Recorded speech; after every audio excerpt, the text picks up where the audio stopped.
Bismillahirrahmanirrahim. Assalamualaikum warahmatullahi wabarakatuh. Waalaikumsalam warahmatullahi wabarakatuh. Sebelum mulai, biasa ya, untuk menambah semangat, biasanya kalian mempunyai yel sekarang tentang SMA Pasundan Banjaran.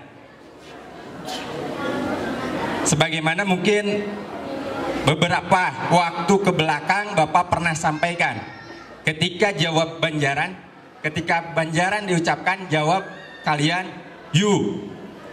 Ketika diucap SMA Pasundan, luar biasa. Dan ketika bicara takbir, jawab Allahu Akbar. Siap? Ya. Banjaran, SMA Pasundan, takbir.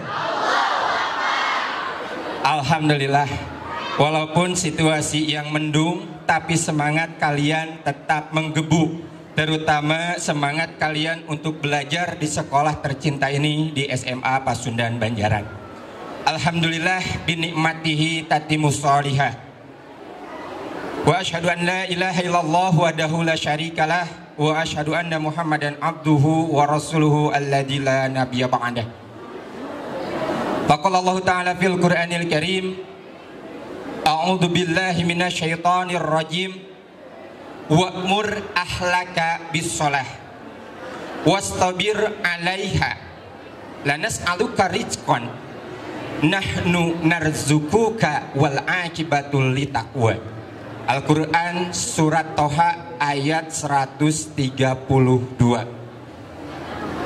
Puji dan syukur sepatutnya, sepantasnya kita ucap kepada Allah Subhanahu wa Ta'ala, Tuhan kita semua yang masih memberikan amanah kepada kita, yang mana modal yang paling berharga adalah usia kita.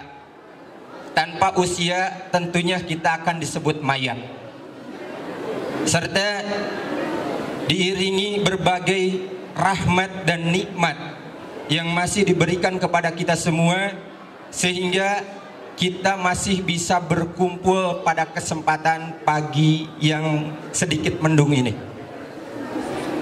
Alhamdulillah, dalam kesempatan ini semua masih diberikan kesehatan, sehat jasadiah kita, sehat fisik kita, yang mana senantiasa mendorong diri kita semua untuk melakukan segala aktivitas sebagaimana yang kita lakukan setiap harinya. Ditambah kenikmatan yang paling hakiki, yaitu kenikmatan iman serta Islam kita, kenikmatan yang tidak akan pernah terputus sampai nanti yaumul akhirat. Bapak Pupuhu SMA Pasundan Banjaran yang saya hormati, Bapak Wakasek beserta staf, juga Bapak Ibu guru yang saya hormati, juga anak-anakku sekalian yang Bapak cintai dan Bapak banggakan.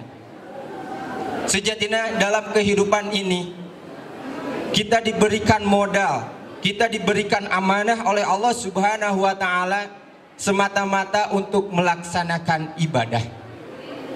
Sebagaimana dalam Quran Surat Az-Zariyat ayat 56, ketika Allah Subhanahu wa Ta'ala berfirman, wa ma khalaqtul jinna, dan tidak kami menciptakan jin wal insa dan manusia illa liya'budun, kecuali untuk ibadah kepadaku, kata Allah.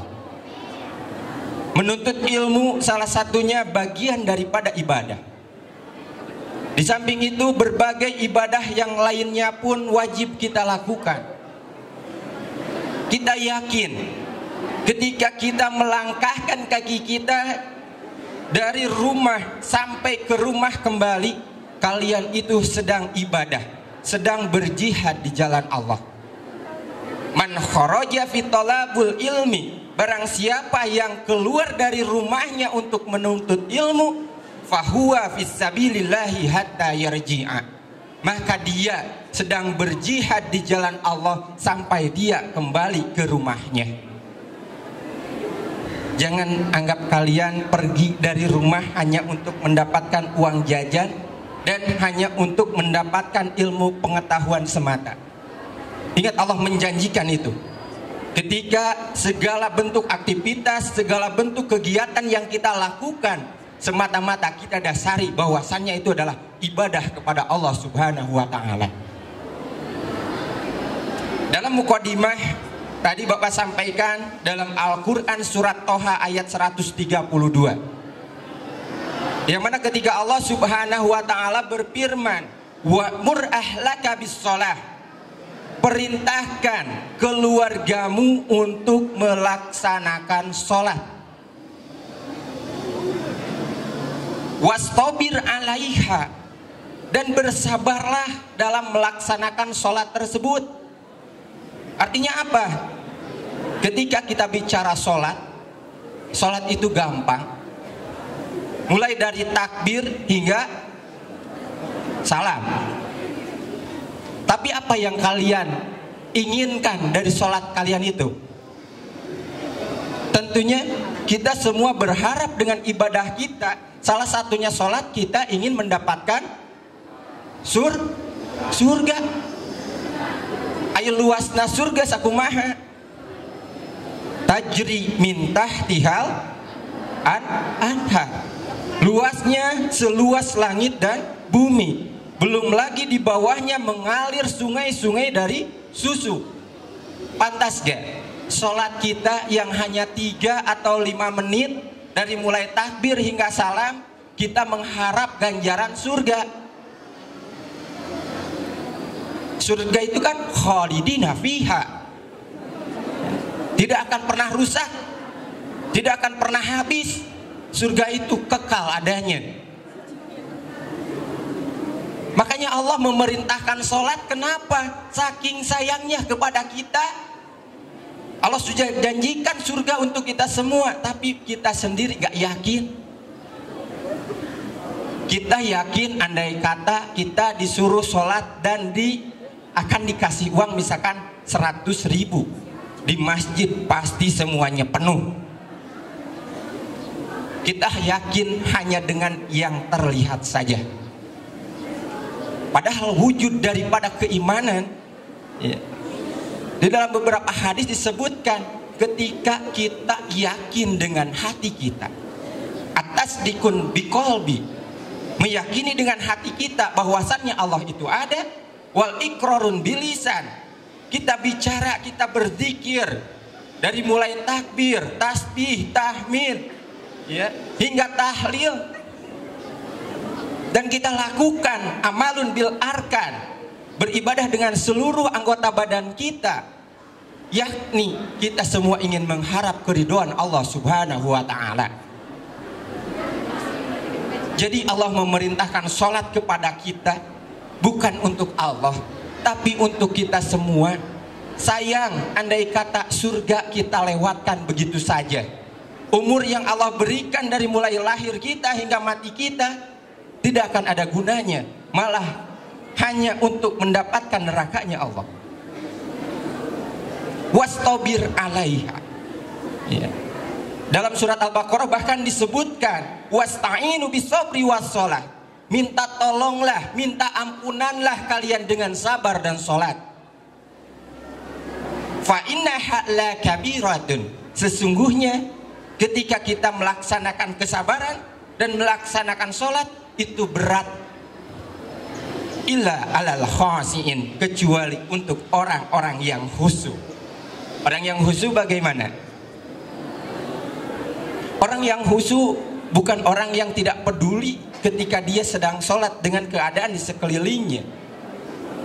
Dalam Quran dijelaskan alladzina yadhunnu annahum mulaqu rabbihim, yaitu orang yang yakin dirinya akan kembali bertemu dengan Allah, dengan Tuhannya, wa annahum ilaihi rajiun, dan dia yakin dia akan kembali kepada Allah.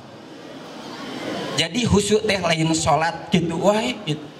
Ningali batur urang cilaka misalkan ngagoa atau cerik teu pugu-pugu atau aya orai ngaleor ku urang dipaehan, sabab urang yakin urang teh baris uih ka Allah. Eta pibahayaeun, eta picilakaeun ku urang oge tetap dangu ku cepil urang. Sanes artina khusyuk teh teu malire kana sagala rupi.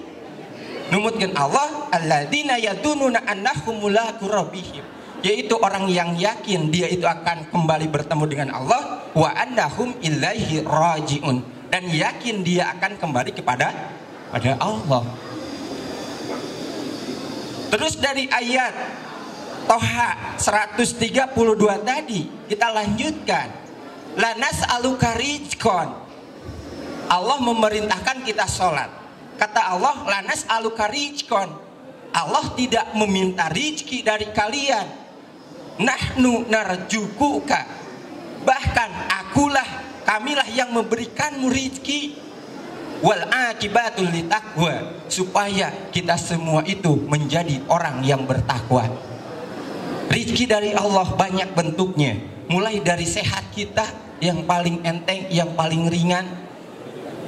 Jangan sampai suatu saat nanti kita ditanya, tubuh kita digunakan untuk apa, waktu kita digunakan untuk apa. Sebelum kita dihisab, hasabu qabla antu hasibu, coba hisablah, hitunglah amal yang pernah kita lakukan sebelum kita nanti dihisab oleh Allah Subhanahu wa ta'ala. Tadi subuh ya, cung nu salat, Bapak naros cung nu salat.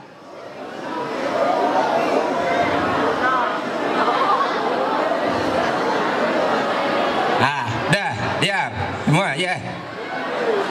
Sudah. Tos, jempek. Maksudnya itu ya, hasibu qabla an tuhasabu, hisab diri orang. Nah tadi orang teh salat henteu, padahal salat orang lain ke Allah. Salat orang anu baris nyalametkeun orang jeung baris diganjar ku Allah. Ingat, kalian itu sudah akil balik, rata-rata di rentang usia 16 sampai 18 tahun. Ada satu hadis yang diungkapkan oleh Rasulullah Shallallahu Alaihi Wasallam, muru auladakum bis sholat, perintahkanlah keluargamu untuk melaksanakan sholat. Wahum abnaun sab'i sinin, ketika usia anak-anakmu berusia 7 tahun ya, tapi dia masih nggak mau melaksanakan sholat, wadribuhum alaiha, dikumaha cenah, dibabuk. Ari hidup mana saberapa tahun?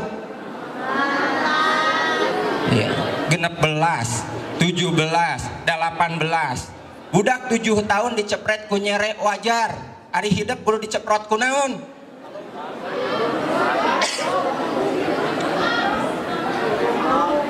Nah, kita coba bermuhasabah. Kita coba menghisab, menghitung ya, amal yang pernah kita lakukan. Jangan-jangan ketika Allah ya, Maha Rahman dan Maha Rahimnya Allah kepada kita semua, menjanjikan Allah itu dengan surga untuk amalan yang telah kita kerjakan. Cing atuh da salat teh, saum teh sanes keur Allah, tapi keur urang sadayana. Maka oleh sebab itu Bapak senantiasa selalu mengajak dan mengingatkan kalian. Sebab apa? Ingat, sholat itu adalah amalan yang paling pertama akan dihisab oleh Allah Subhanahu wa ta'ala. Ikhtiar kita menuntut ilmu, beribadah kita semata-mata untuk mengharap ridho dan maghfirah dari Allah Subhanahu wa ta'ala. Rupanya itu yang dapat Bapak sampaikan. Mudah-mudahan ada hal atau pelajaran yang bisa kita petik, juga ada peringatan bagi kita bahwasannya hidup kita semata-mata untuk ibadah kepada Allah Subhanahu wa ta'ala. Rabbana la tuzigh qulubana ba'da idh hadaitana wa hab lana min ladunka rahmatan innaka antal wahhab. Rabbi habli hukman wa alhiqni bis shalihin waj'alni lisanan sidqi fil akhirin waj'alni min warasati jannatin na'im. Rabbana atina fid dunya hasanah wa fil akhirati hasanah wa qina adzabannar. Wassalamualaikum warahmatullahi wabarakatuh. Waalaikumsalam warahmatullahi wabarakatuh.